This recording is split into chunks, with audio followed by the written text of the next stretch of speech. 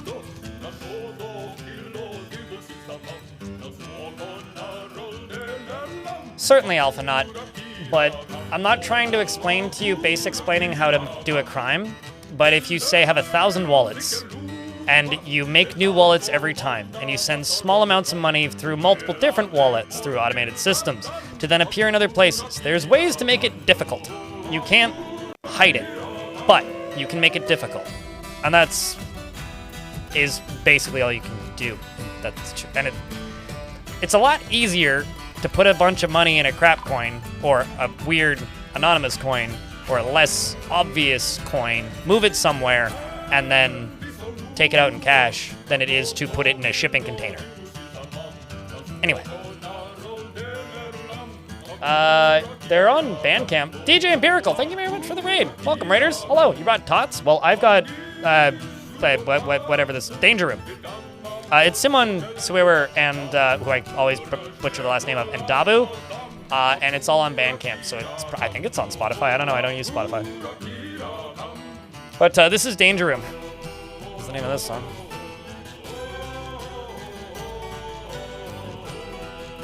But how was stream today, dude? I just gave you a good idea. Did I? Have fun with your crimes. Good luck getting arrested. Or not getting arrested.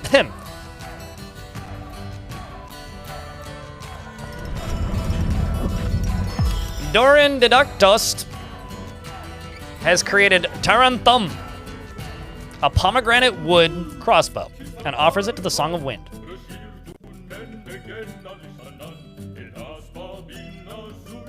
You get a cool new crossbow.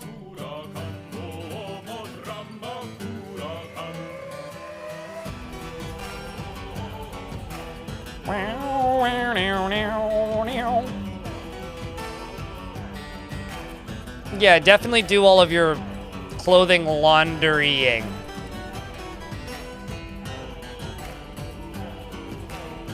Oh, okay, so it's not just me then. I was getting some reports about people having some connection issues, so maybe that's what's going on? Someone earlier was having issues connecting with the stream. That's unfortunate.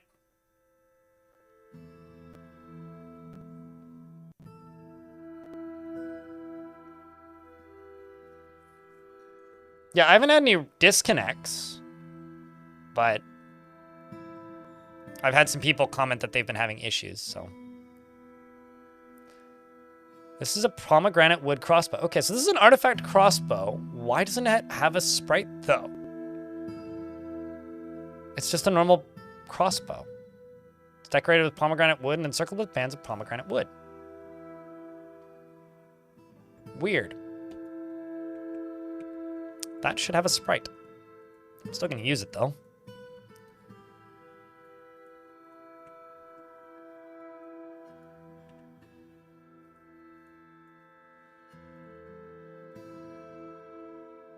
Pissy dwarves get bedrooms first, because they need them more.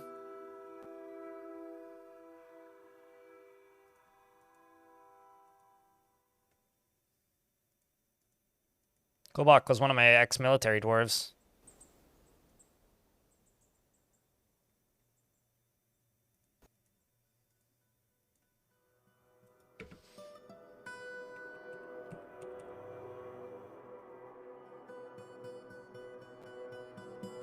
Sure, but generally it's the ones with modifiers that don't have sprites. So, like, if you get, like, a thin crossbow or, like, a bulky shoe, those won't have sprites, but that's just a normal crossbow.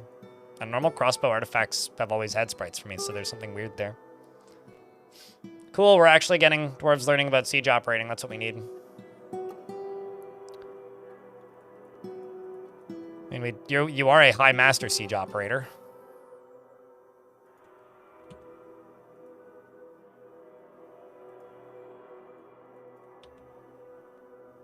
Which is the thing I want to see. We're conducting a meeting. Enraptured after performing the rites. Despite the danger, really? I haven't lost that many dwarves. What is this slander game?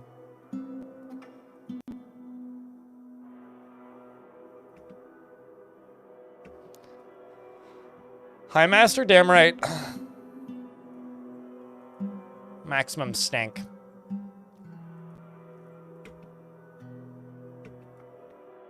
Cheerful, not vain, merciful, unassertive, low stamina, hates cooperation. Yeah, no, absolutely.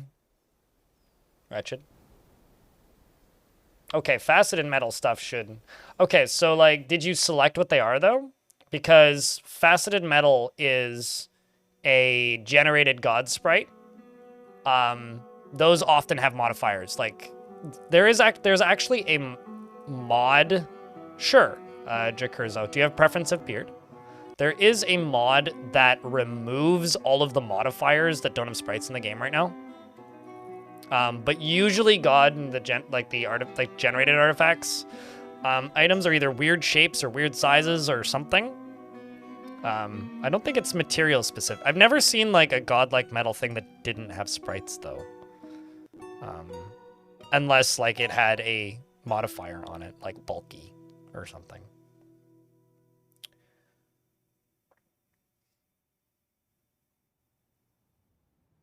Yeah, I mean, that's stuff they need to work out.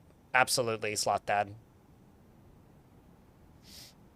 Yeah, I was talking... I had a brief back and forth with Tarn a couple days ago, where he was saying that, like, he's... More or less, there's a lot of issues, and they're working their way through it, because there's a lot of edge cases. Because, like, they do have internal testing for Dwarf Fort, but, like, their team's small, right? Like, there's not that many people working on Dwarf Fort. So because the team is small, and they only have so many people, they all have like their ways of testing and the ways they build, but when you get the world playing it, you're gonna find all the edge cases where shit just breaks, right? Okay, with Beard's gonna be a little harder, but we'll see. Or specifically with Beard, it's gonna be a little harder, but...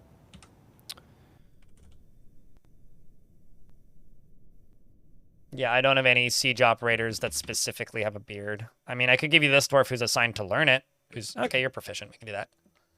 You're just not assigned to the actual task. Jerkso. But you do have the siege operator permitted. Didn't feel anything while crying on a priest. Too relatable. He has great trouble mastering fear when confronted by danger. He lives a fast-paced life, and he tends to share his own experiences and thoughts with others. He's curious and eager to learn. He does not have a great aesthetic sensitivity, and he is conflicted by this. He values artwork and its creation. He generally he finds himself to be quite hopeful about the future, and he is rarely happy or enthusiastic. He is conflicted by this. He values parties and merrymaking in the abstract, and he takes off helping gifts without feeling particularly grateful. He's not particularly interested in what others think of him, and he needs alcohol to get through the working day, and likes working outdoors, but only grumbles mildly at bad weather.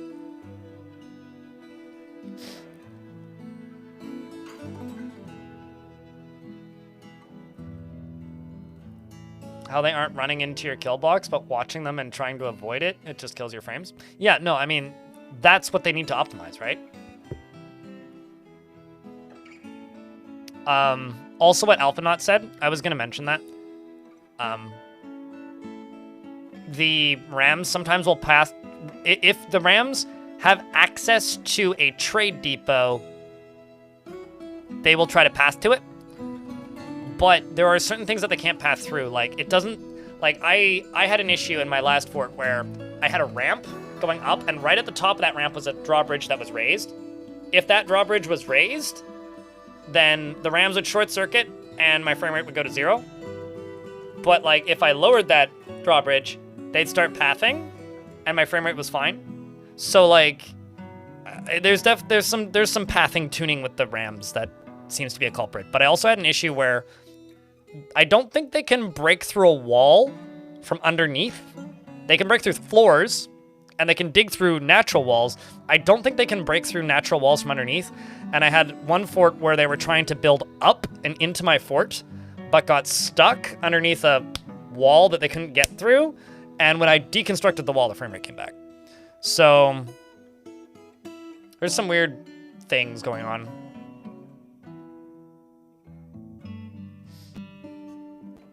That's interesting.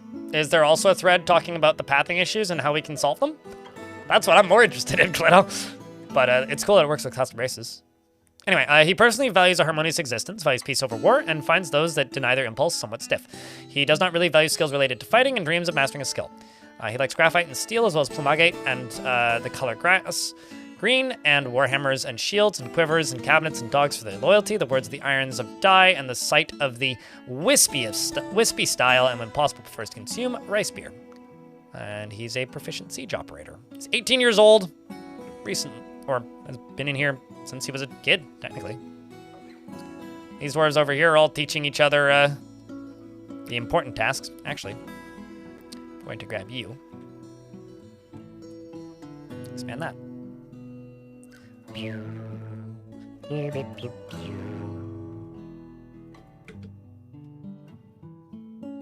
I wonder if I can make this look more like a little face.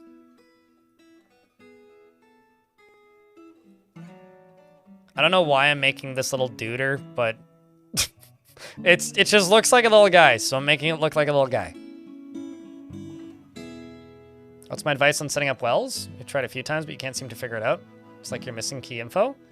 You need water, and you build the well above it. I like making them above an aquifer. I don't actually have one in this fort, oddly enough. But there is this, down in the cavern layer, there's an aquifer right here. So this layer is an aquifer. So I just channeled down 2 levels into it. And then I just have this puddle here, which I've set as a water source.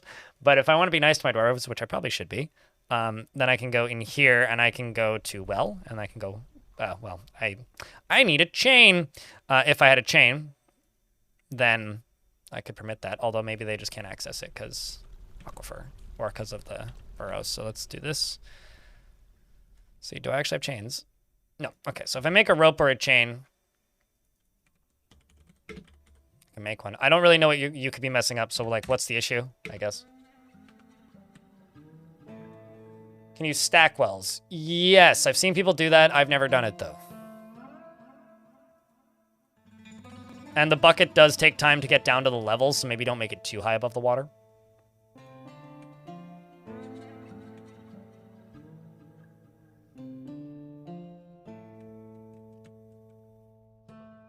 There we go. It's a little guy. Would love to learn. It's one of my most viewed tutorials. You just need a chain, a bucket, and a mechanism, and you put it a few tiles above water. And if it's salt water, it doesn't work.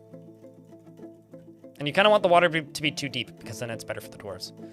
I'm your liaison from the mountain homes. Merit deserves reward. I come empowered to establish this colony as official land of our realm. Can you imagine the trade wagons? Of course, there are responsibilities and the nobility must live well. Do you have anyone suitable to recommend for elevation? What do you think, chat? This is up to you. Yes or no? Do we accept? How's it going? It's all right. It's all right. That's how it's going, Zeus man. It's all right. It's all right. Why? Oh, that wasn't me saying why. That was me stating why. As in, chat is saying yes. Well, I want somebody who isn't pissed.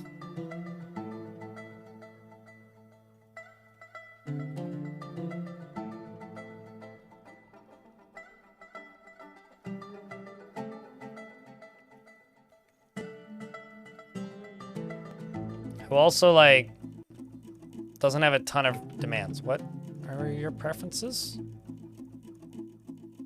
Next, chestnut wood, large rat leather, giant grasshopper bone, the color emerald, and rabbits. You're hired. It's been here most of the year. Dreams of raising a family.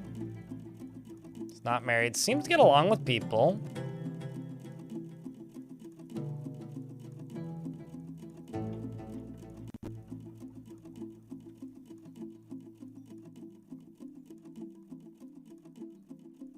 I mean, I'm very bummed out that you died, okay, Ilmarian? Don't rub it in. I mean, rub it in all you want, but, like, I'm very bummed out that you died. I think Mondays is hired. You did, in fact, save us with the pump, though. And then your partner died in, like, the same siege, too.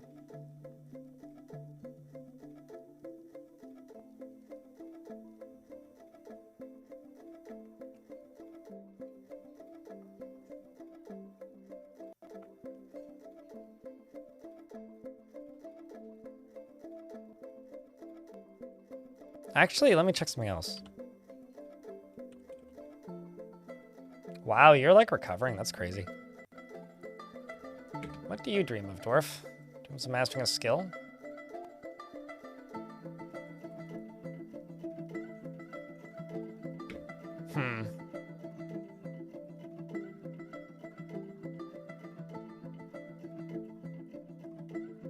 Like obsidian, red pyro, goat leather, ibex soft, muskox tooth, the color orange, rabbits.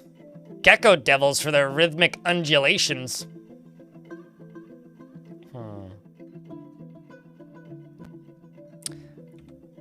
I think I'm gonna give it to that dwarf. Because that dwarf was the most upset dwarf in the fortress at one point, and I think it would be fun to try and bring them back from the brink. Let's do that. And what do I want them to bring? I want them to bring.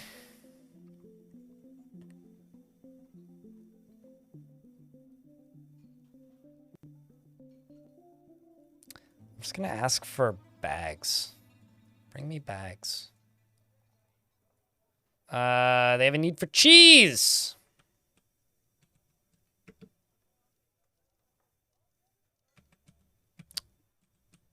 Nah, I want bags.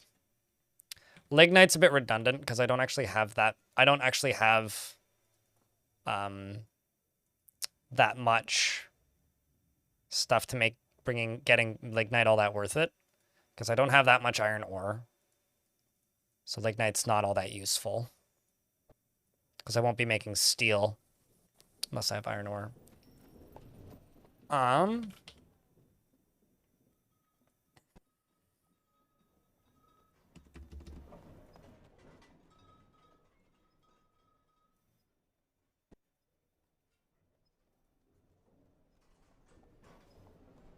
Wow. Prepared food's still valuable, turns out.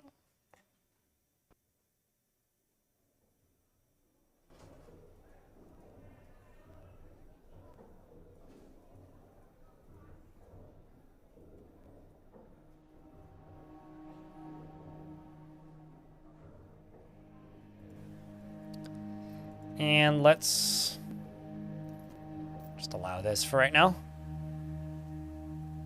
Oh, no, that's not what I want. Not that burrow. Let's just allow this right now.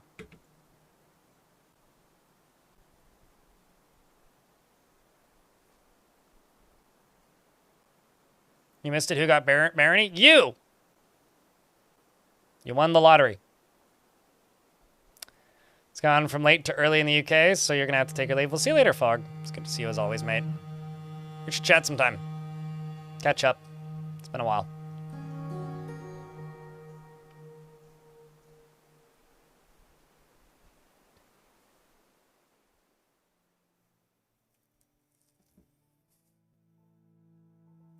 Mayor's been reelected. I'm just going to let them carry all the items. I'll pause on the training screen. Oh, the Hateful Communion now requires a temple complex. I can't remember the last time I slept for 12 hours, Ratus. What world is this? The same as the last fort. It's the second world I've generated since Siege Update released. Okay, there we go. We're going to pause here.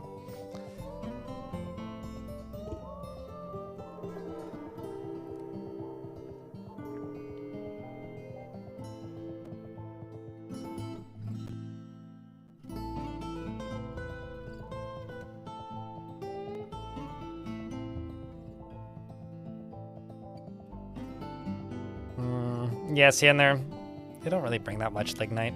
I mean, it's useful if you're making steel, but I would rather they just bring more stuff and bring a ton of lignite that, like, I can't really use for much of anything.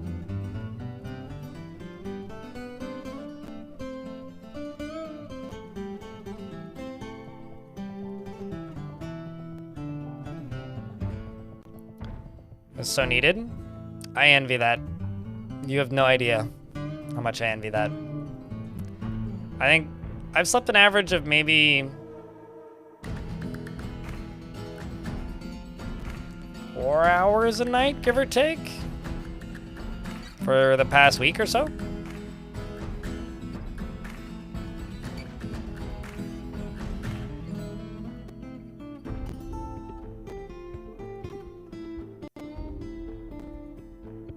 Oh wow, I can just buy all those bins, which I will. Buy 2 anvils, buy the food. Oh, can't buy all of it. That's fine. Buy the chain leggings. Actually, no, it's just copper. Buy that. Never mind. Why are those so fucking expensive? Holy shit. And trade. Done. Why can't I use lignite? So lignite is coal, right?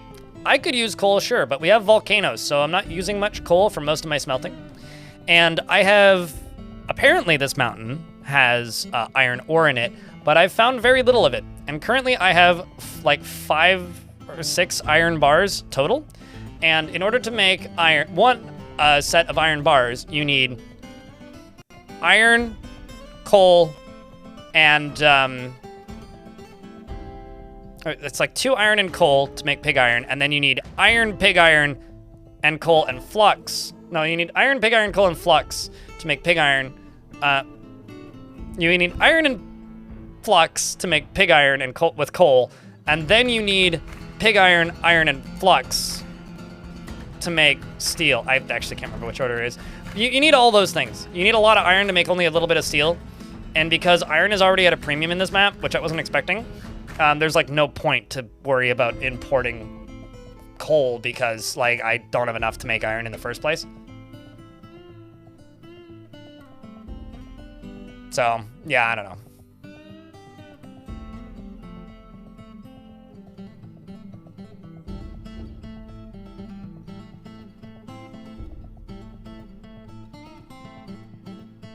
Yeah, no, I've been tested for sleep apnea, which thankfully I don't have, I guess. I just have things wrong with my brain. All right, let's go up here and go up here. To right here, I think. Yeah, it's the Hateful Communion. So this needs to be upgraded to a temple complex, which shouldn't be too difficult. Is steel superior to iron? It's lighter and sharper. Do with that info what you will.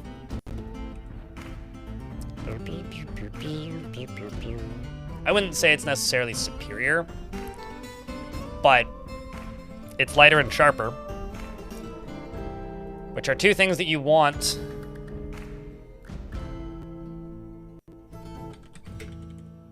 when it comes to making weapons.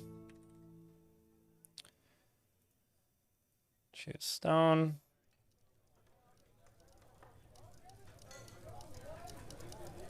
You've never made steel? Sure.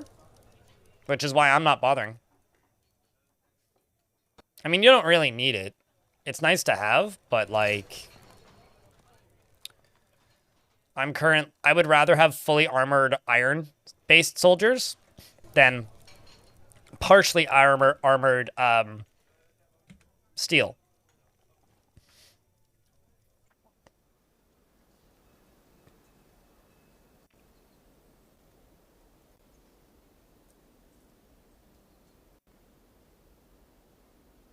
Well, heavy is better for hammers.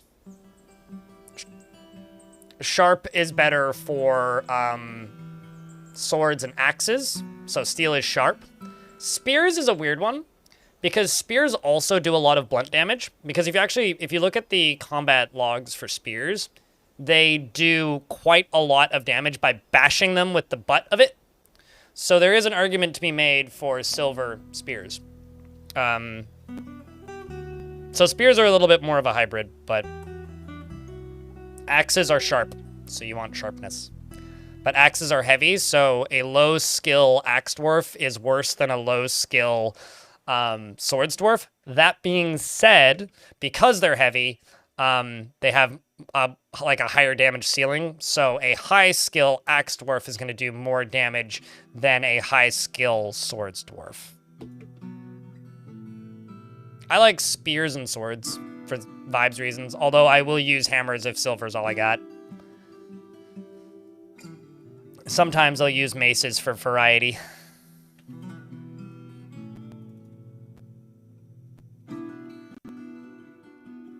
Pick dwarves are OP. Until they try to mine something. I don't think they're worth the tedium, personally.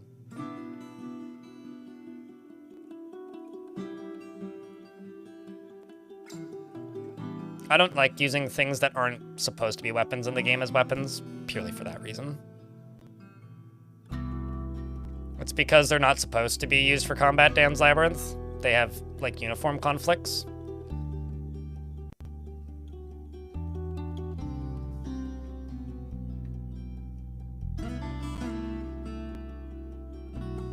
Because you end up with them. I mean, anywhere with tetrahedrite hammers are the go.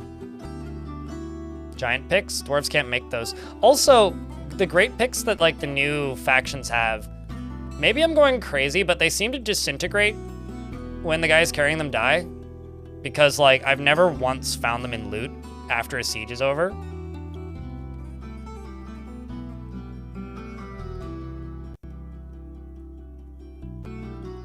So like, I kind of swear that like, they self-destruct or something. Because I've specifically gone looking for them a couple of times, and I know that dwarves can't wield them, but like, I wanted to melt them down and see how many bars I got out of them. Oh, really? I couldn't even find them when I searched for them in this dock screen. Kazoo. They weren't in, I looked for them after the first few sieges. They weren't in tools, and they weren't in weapons.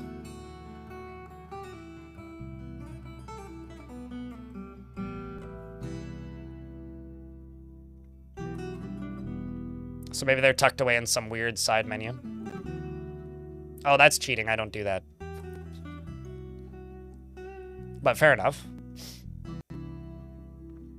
And Zeusman says that they imported some? Really? Huh. Yeah, I don't know. I don't particularly care about great picks. Foreign weapons to me are something that I personally feel are not even remotely worth it. I just don't bother. Like, the second, like, it requires me importing something and I can't just make another one, I don't want it, because I want to be able to add and subtract items from, like, the, like, task list, if you will, for when I need them, for whatever reason they're needed. But if, like, I can't do that, I don't know, I find that really annoying and just don't bother. I don't think that's a concept. I think I think it's a bug, actually. Synthetic Cackerel.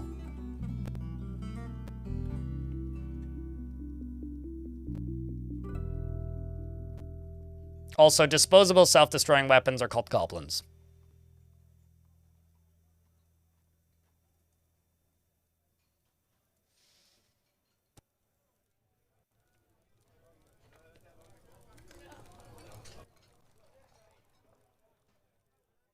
I don't think that's assigned to anyone.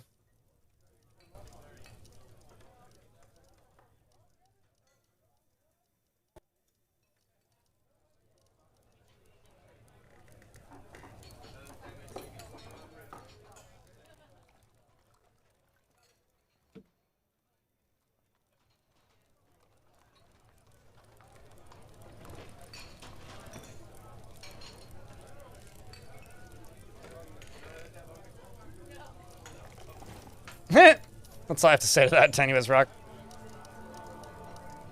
You feel what I'm saying? You wonder, though, do those two-handed weapons do more damage? They break dwarves' physics and also break their uniforms, because dwarves can't dual-wield a weapon and hold a shield. And they will try and equip shields, and they won't single-wield a weapon. It's not worth it. Let me tell you this. After messing with a lot of foreign weapons in Dwarf Fortress, the only one that I personally feel is worth it enough to actually mess around with, and even then, not the majority of the time, are whips. Because they're very easy to import, A lot of people have them. Goblins drop them. Humans bring them. They're pretty valuable. They're pretty strong.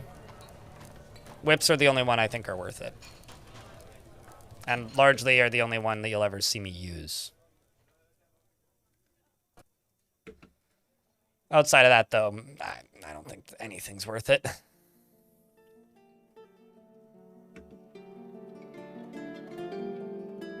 I don't think any of them are worth it aside from that. Oh, and halberds work as axes, so dwarves can chop down trees with halberds, which I think is really funny.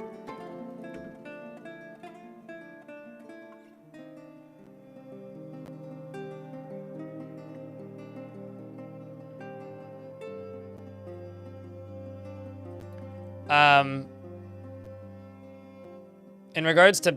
Wait, hold up. Are you talking about battering rams? Because everything displaces grass. A helix of calm traded has formed at nearly a day's travel to the south and looks to your thriving economy for its future prosperity. I don't know about thriving, but...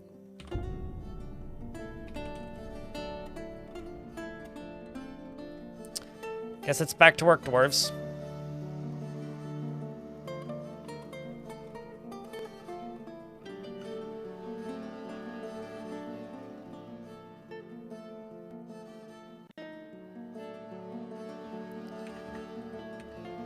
Oopsies.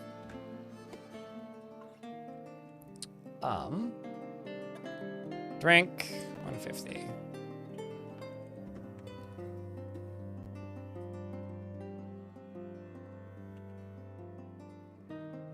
Getting there.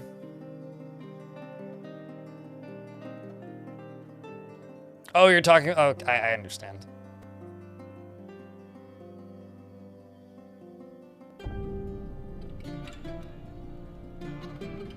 You made it through the 8 FPS siege. You know, it's really funny to me that you're talking about the 8 FPS siege, Slot Dad, because in older versions of the game, when the game ran a lot worse, sure. Would you like a dwarf with a beard or a dwarf without a beard? Pharaoh 9. The reason I think it's funny is because that used to just be normal for a siege for me. In version 47 and before, if a siege was bigger than like 50 goblins or humans or elves or whatever, my frame rate would inevitably drop like below 10. Did not matter. Frame rate would drop below 10. And it would take a while to recover. We used to call it the dramatic slowdown in this chat. We will beard? Okay. And it was like, oh, it's a slowdown for dramatic effect. Anyway, it's gonna take... I remember once building a fortress where it took 30 minutes for the goblin army to get from the side of the map to my fort, and it was a 4x4 map. Just by walking there. Ironically, it's not multi-threading that was the huge FPS gain. It was offloading graphics from the CPU to the graphics card and SDL2. SDL2 was the big shift for me. Because that was before multi-threading, I think. Or around the same time. But just the shift from SDL1 to SDL2, I will never forget, because I had a fortress, and I was streaming when the patch came out, and I had 30, 40 FPS on that fort, and it wasn't locked at 40, it was like running at 30-ish, 40-ish, and I loaded it, I like turned off the game and restarted it, and my frame rate went to 80, and then I bumped it up to 100, it went to 100, I bumped it up to 120, it went to 120, and then I reloaded a fort called Waterlungs, which you can go watch VODs for the end of Waterlungs on my YouTube channel. Waterlungs finished at about 15 frames a second, because I was getting tired of it being so slow, and that fort ran at 70, like, fine. It hit my cap, so... 409. He finds helping others emotionally rewarding and is unfriendly and disagreeable, and he is bothered by this since he values friendship. He is a pessimist, and he presents himself modestly and frowns on any flashy accoutrements. He is greatly pleased by his own looks and accomplishments, and he is slow to trust others. He is moved by art and natural beauty, and he is troubled by this since he dislikes the natural world.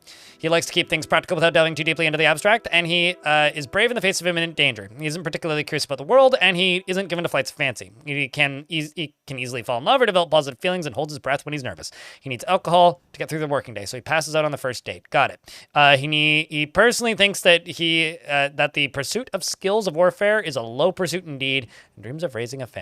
He likes real gar and brass, as well as blue diamond and giant puffin leather, and deer men for their grace, and the words of the intricate berry and the sight of the couple of glossing, and the sound of, and when possible prefers to consume pendant amaranth beer and prickleberry seeds and light cheese, and hates hamsters.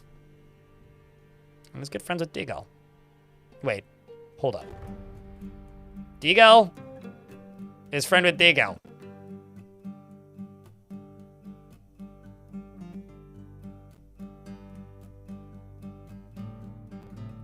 Huh. Okay. Got it. Unrelated to that,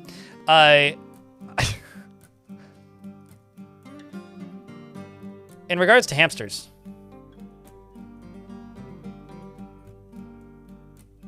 oh, hold up, I got a phone call I gotta respond to.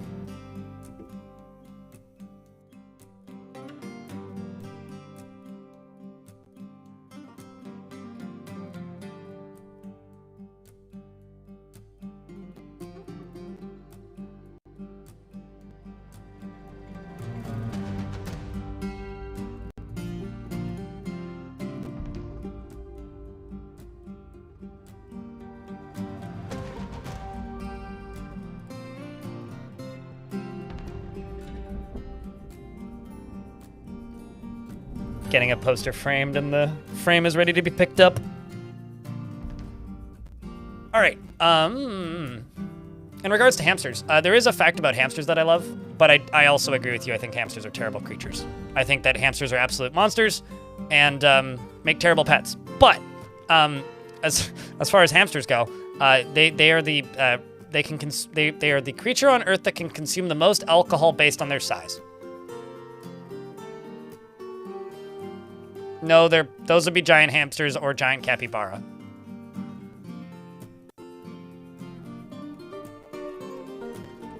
Because if I Google hamster alcohol tolerance,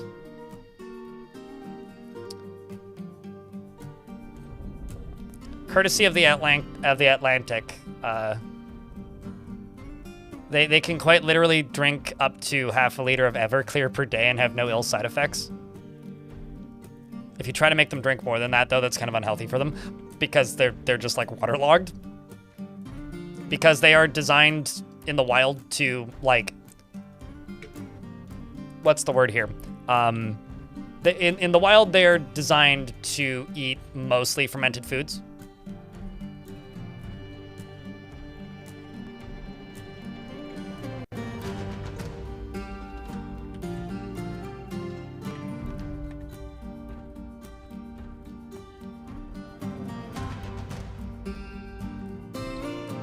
No, I mean, they could, and your pet, if you have a pet hamster, it can outdrink you and you will die of alcohol poisoning before it stops being thirsty. Like, I don't know, hamsters are these weird fucking creatures that for some reason I have like kind of a lot of respect for just because of how they evolved. Like, they are bizarre, but at the same time, I kind of hate them. They are vile little monsters and that is all. Probably because of their alcohol problems. That's definitely why they're such vile little monsters. They would be better pets if they weren't such raging alcoholics, you know?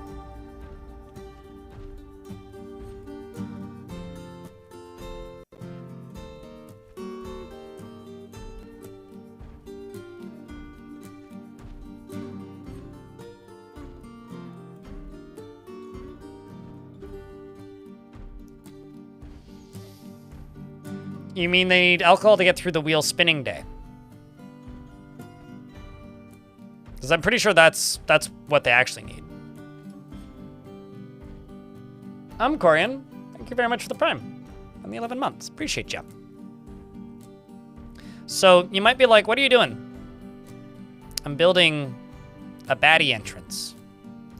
If they breach the wall, and if they get into my fort, this is going to be their way in. And it's going to have several layers deep fall down to here, which is going to be several layers deep once again. And that's going to have lava in it at the bottom. So they're going to have to walk through this room, probably all the way up to here pretty much. Where's your hat? You have to get a second pair of glass. You have to get your pair of glasses, and in order to make sure that they fit, you have to take off your hat. It's just for a month. You'll get your hat back. Don't worry. Freeways.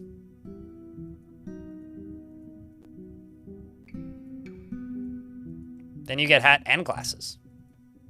I'm not trying to say that you're getting old, but like, that's where your hat's at.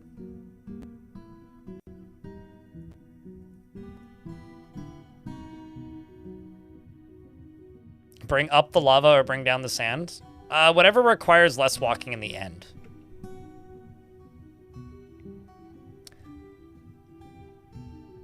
I mean, you could also bring lava. I would actually say probably bringing the lava up to the sand would be less work in the end, but that is just me.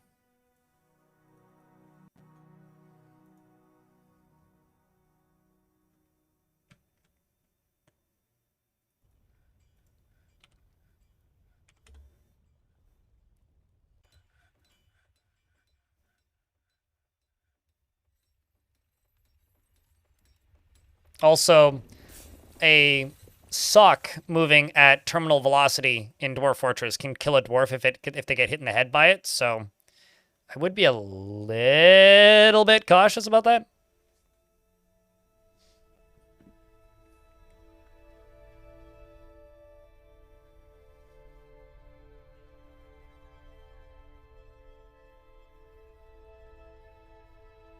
Am I going crazy, or does caving in dirt make the dirt become the level that it lands on?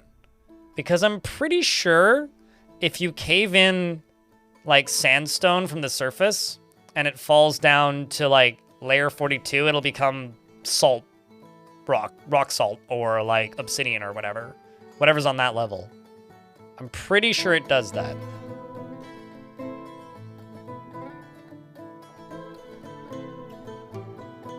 Yeah, I tend to do what Clino says as well.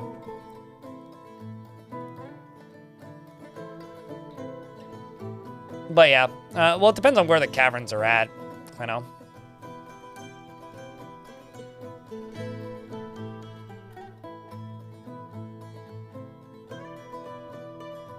You can filter sand in that method. Okay, well. IDK then.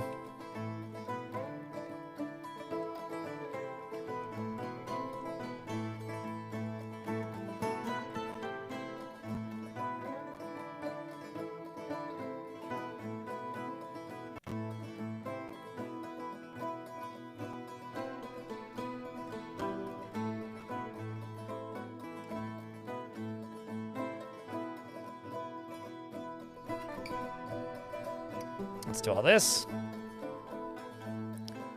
I don't know if this is actually looking as cool as I think it does, but I'm hoping it'll look cool by the end.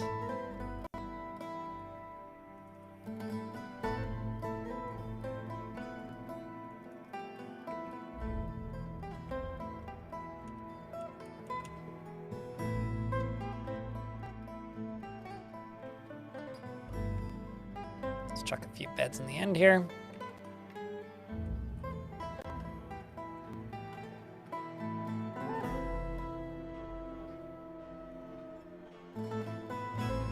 More ballista arrows being made.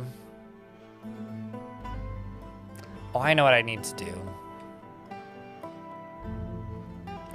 I need to make ash. Oops. Make ash.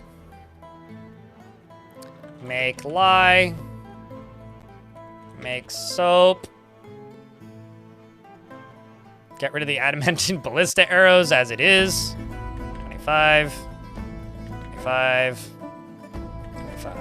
And then let's just go here. Go Soapmaker Shop. I've used an iron bar, so that's a waste. Let's try that again. Let's not miss this time. And let's make a ashery, wherever they've hide those. I always forget where the ashery is. There it is.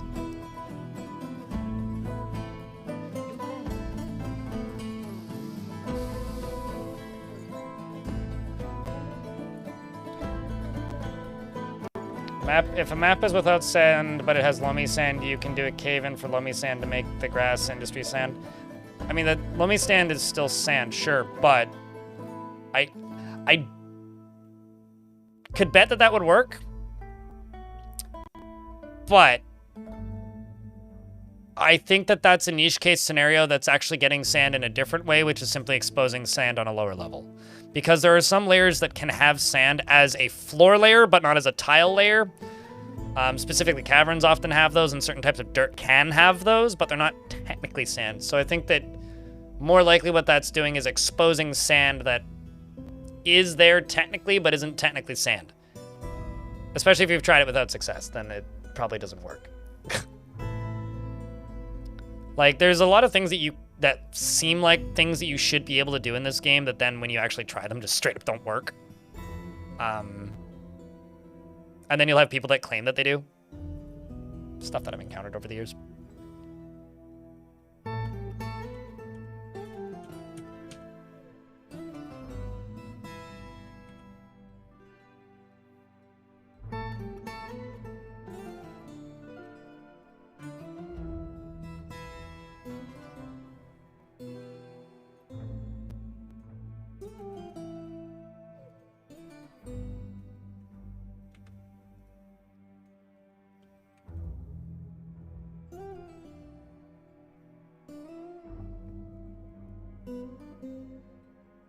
Which is always surprising because so often you try bullshit and it does work. No, absolutely, that too.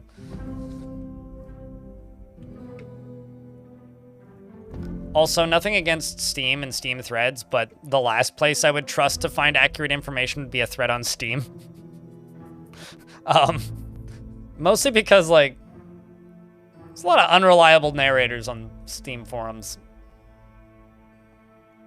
is what I would say. Do dwarves reuse the bags for sand? Yep. Just, they usually end up filled with seeds. Speaking of sand, do I actually have free bags? Hermigdude, I do! Holy shit, I can make some plaster powder.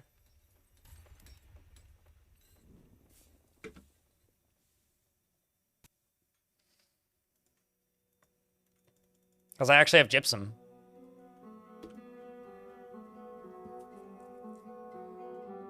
They're used for casts.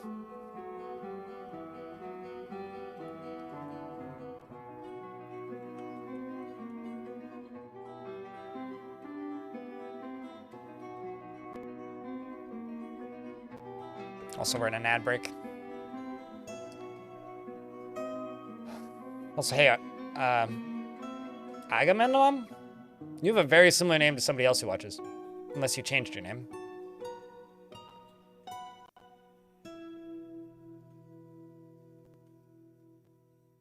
Either's possible.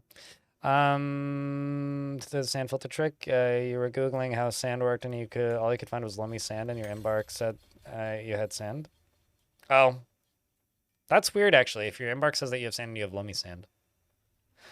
Try something I would try. Go to the surface or the layer above the loamy sand and try building a tile and then unbuilding it. And also try it again in your cavern layers. Or just chopping down trees. Because sometimes I get sand and then don't find any sand layers, but then either the surface or one of the cavern layers, if you build something there and unbuild it, it has sand. And then you just have to build a grate on top of it so that it doesn't regrow.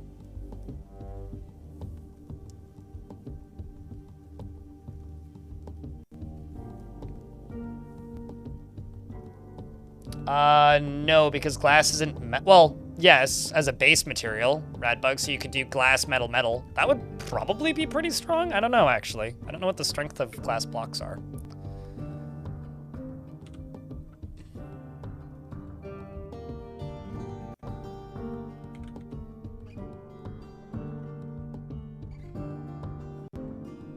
Okay, so let's just do collect sand and green glass block. 1 hundo.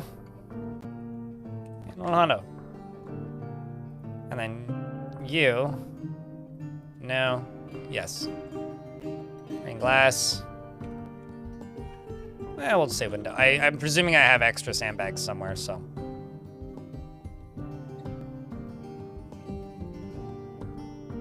And I was right.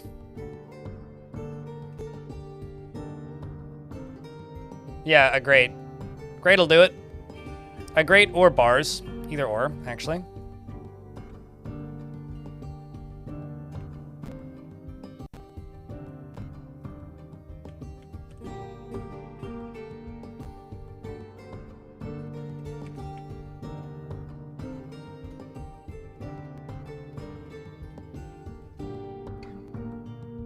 Change standard selections to blueprints.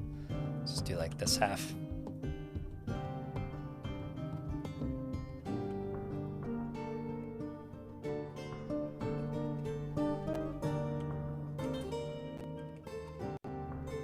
What? Oh, makes sense. Yes, by putting a grate on it. Or if you have proper sand blocks, just designate the sand wall to be the place that you pull the sand from, because that will also satisfy it.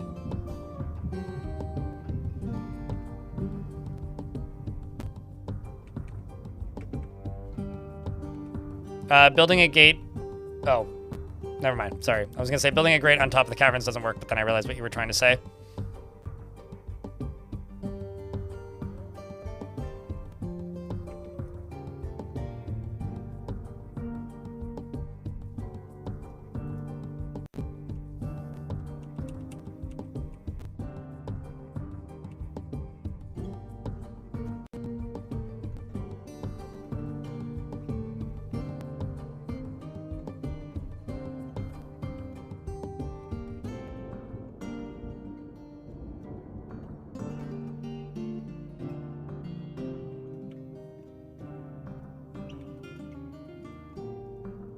Okay, let's keep going around here.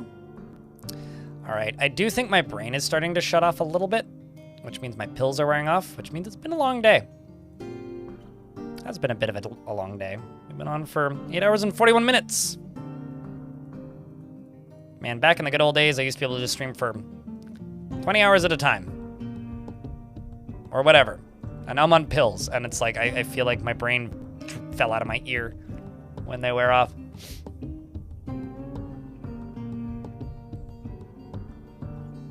There's also that. I always forget that roads exist in Dwarf Fort, so it's mostly a me problem.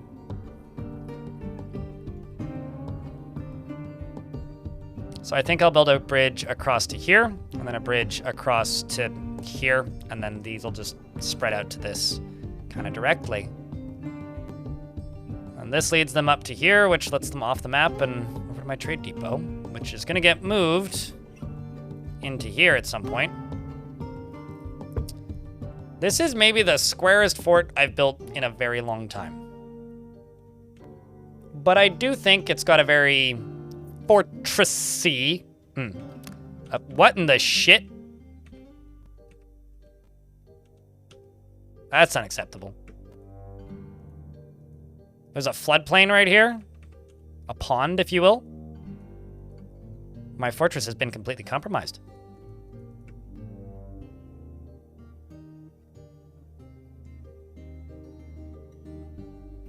Was that a volcano? I mean, it still is. I am very glad I saw that. I swear if a siege showed up and just climbed into the fort, I would be pissed off. No, so these are puddles ponds. It's pretty hot on this map, so it dries up in the summer. But in the winter, it rains a couple times usually, and these fill up with water. So this has been filling up with water and flooding that.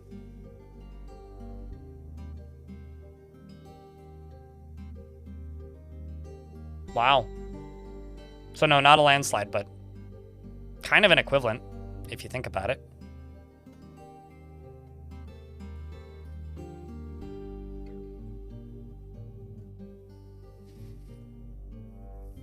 That's kind of terrifying.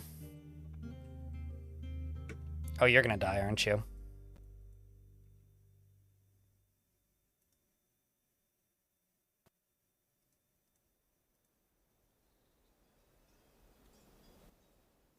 Huh.